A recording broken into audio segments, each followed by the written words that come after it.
Welcome to ShyteTV once again. What garbage do we have in store for you, I sense you all asking? Well, what it's not is a 2019 film. No, it's an oldie from 1985, but it's equally, if not more, shit. Today, we have the equivalent of a flaming dog turd covered in burnt hair. Yes, it's Malibu Express. Never heard of it? Well, you might have heard of a different film by the same director called Hard Ticket to Hawaii. If you haven't, I suggest you don't watch either of these films. Unless you want to see 80s playmates just getting the breasts out for no apparent reason. So, what's the film about then? Well, the internet says, smooth-talking Texan sexy cowboy and ambitious private investigator Cody Abilene is assigned by the cryptic Contessa Luciana with the task of watching over the eccentric and well-off Lady Lillian Chamberlain after following up on a lead. In the meantime, an elusive traitor and a serious threat to national security is acting as a courier, stealing state-of-the-art computer technology right under the government's nose and selling it back to the Russians. Inevitably, the bodies will soon start piling up as the inconspicuous Cody who infiltrates the luxurious Chamberlain's villa in Bel-Air will unearth a family member's involvement with a project led by the nefarious computer magnate Jonathan Harper. Without a doubt, someone wants desperately Cody dead. However, between murder, blackmail and espionage, good old Cody will always help any woman in distress because after all, there will always be knights in this world. Now in this review, I won't be covering much story because there barely is any. The synopsis I just read covers it, but you're so distracted by breasts throughout the entire film, they're wobbling onto the screen every couple of minutes, you can't even keep your mind on the story. So the film is centred around Cody, the protagonist, the gun-toting, sexy tash-wearing private eye who's investigating international espionage, yet he spends most of his time racing redneck lard arses. He also has to fend off every woman on the planet who's after his shiny gun barrel, so most of the film is women taking the tops off in his presence. Lucky bastard. So check out this montage of all the scenes where this happens. You've got to love June Knockers. That's her name in the film, by the way. I ain't just made that up. She's such a babe. They're dynamite. The fastest thing on this lot. Oh, mercy. If they were still looking for it last night.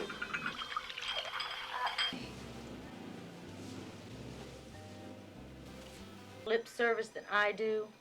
Honey, that's a negatory. Well, then I'll get her for you. Well, that car's tits. Then what are these? No, I want to get away from those guys. Hey, look at these! Yeah. Mercy, I'm gonna stop for this, Ellen. I guess we must be near Hollywood.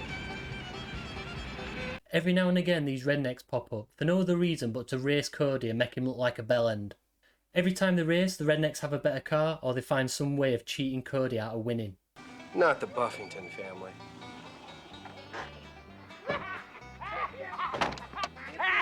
That camera angle doesn't do Cody any favours. I thought he was sat in the bloody boot of the My car. daddy beat old P.L. Buffington here in a stock car race. He's been mad at our whole family ever since. He's got Doreen, his fat wife, and his boy Bobo here in the feud now. Old P.L.'s just dying to have his boy beat me in a race every chance he gets. All over the road. That's All right, where do you want to go do this?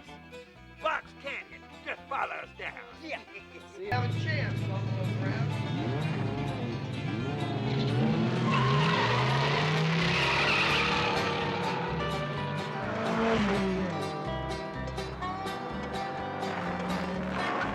How'd you beat that fancy red sports car with this little thing? I showed you.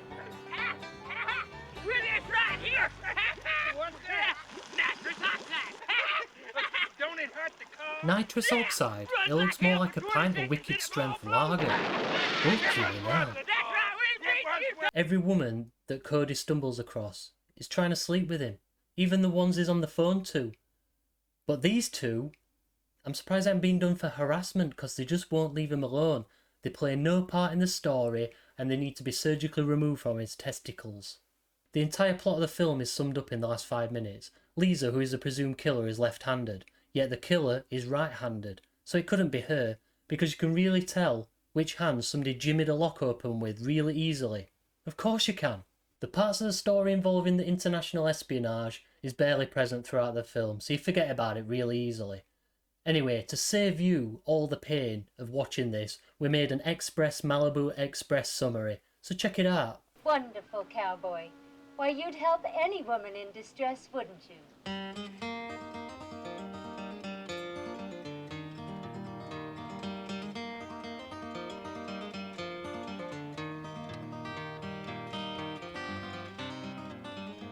Would I help any woman in distress? Yes, ma'am, I would. Normally in films, the hero is a crack shot, but in Malibu Express, they like to shake things up a bit, so Cody is a terrible shot and can't hit a target to save his life. The only thing that missed the target more than Cody was this film.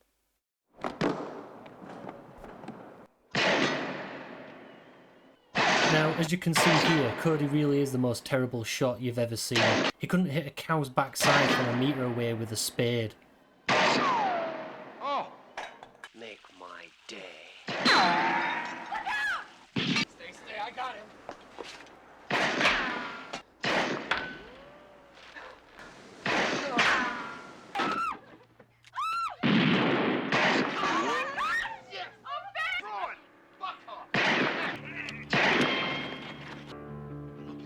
Shit! Stay low.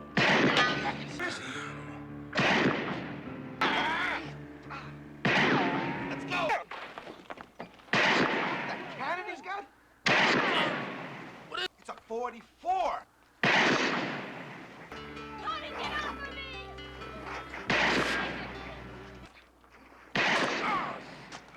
There he is!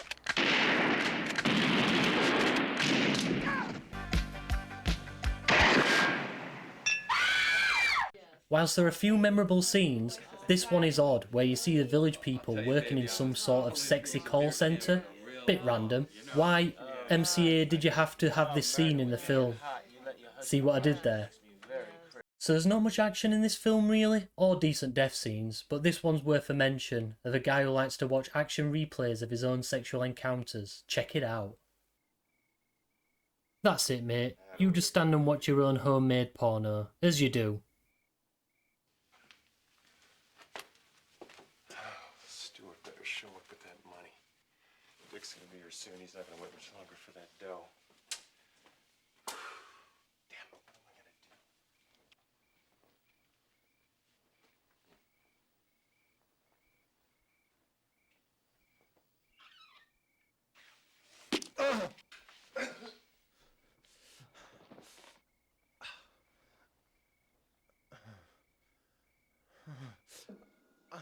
You know, we were talking about love the other day, and I guess I can't forget some of the things that were expressed here about relationships and about how people really should feel about one another.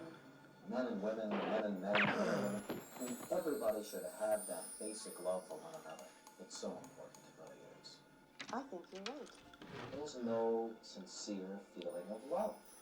Matter of fact, you know, Jerry, I think it's the lack of love. If I ever got murdered, as I lay dying, I must remember to get out my camera, take a picture of my killer, place it back in the drawer for the authorities to find later before I decide to pass away.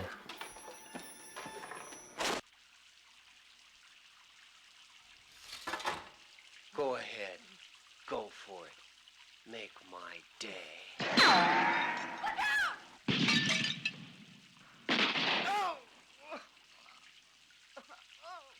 Go for it. Don't get blood on me towels, you Make twat. my day. Are you serious? Careful now, Beverly. There's still one out there. He took his time to die, bloody hell. We have the death of this guy's ear, which Cody was surprisingly able to hit, and then the guy runs off like a big fat crybaby.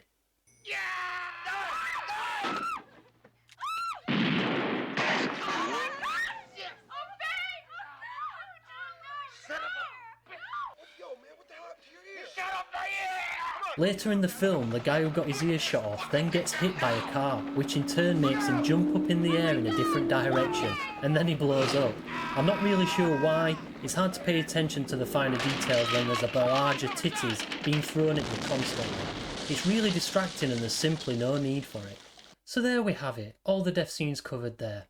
Now, the director, Andy Sidaris, makes a cameo appearance near the end. and straight away you're going to realise where his focus is naturally, and that explains the film. God bless you, sir. God certainly blessed you, ma'am. Once again, I'm going to hand it over to Jamie for his thoughts on the film. If you saw my review of the drone, you'll get that joke. In the last video, I held my hands up. I did look like Jesus. Other than the fact that the director was definitely breastfed for way too long, it's basically a film of a guy getting hit on, having tits pulled out constantly, all the way through the movie. There's no storyline to the film. The only storyline in the film is the first 5 minutes, and then in a matter of the last 5 minutes of the film, in fact I won't even call it 5 minutes, it's the last couple of minutes of the film, it basically explains how he came to the conclusion based on the fact that he knew somebody was right-handed or left-handed, and it's like, you don't just, oh yeah, you're innocent, you're left-handed, the killer was right-handed. The killer could have held the gun in the opposite hand, like the killer did, to frame that person, or to unframe that person, which is, again, fucked up. But nothing in this fucking film makes sense. Like, every time this guy meets a woman, she takes the top off. That's the entire film. It's just women getting the tits out. And that's all it is. The thing that did make sense, the grenade kill, I really enjoyed that kill. It was probably one of the funniest deaths, if not the funniest death for me, personally. Just because the little, like, I don't know if we've got it in the video, but he does a weird, like, he hunches up when he gets hit. So it's basically a video of him jumping, but he tucks his knees up to his chest, which I just find absolutely hilarious. And obviously they don't mean it to be funny, they mean it to be getting blown up. But it's that particular video that just gets me. Another part that I really enjoyed was the death scene of him hugging the TV, slow dancing with it until he falls out the door. For what reason, other than so they could find him later in the garden? Unknown. Like, that is the only reason why he fell out the door, is so they could find him later in the garden. Everything else in the film just, again, is shit. If you want to see some TNA and you want to see a little bit of action, watch it.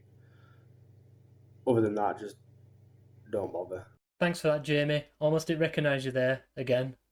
I have to admit that knowing who directed this film, I expected it to be no less than a pervert's wet dream.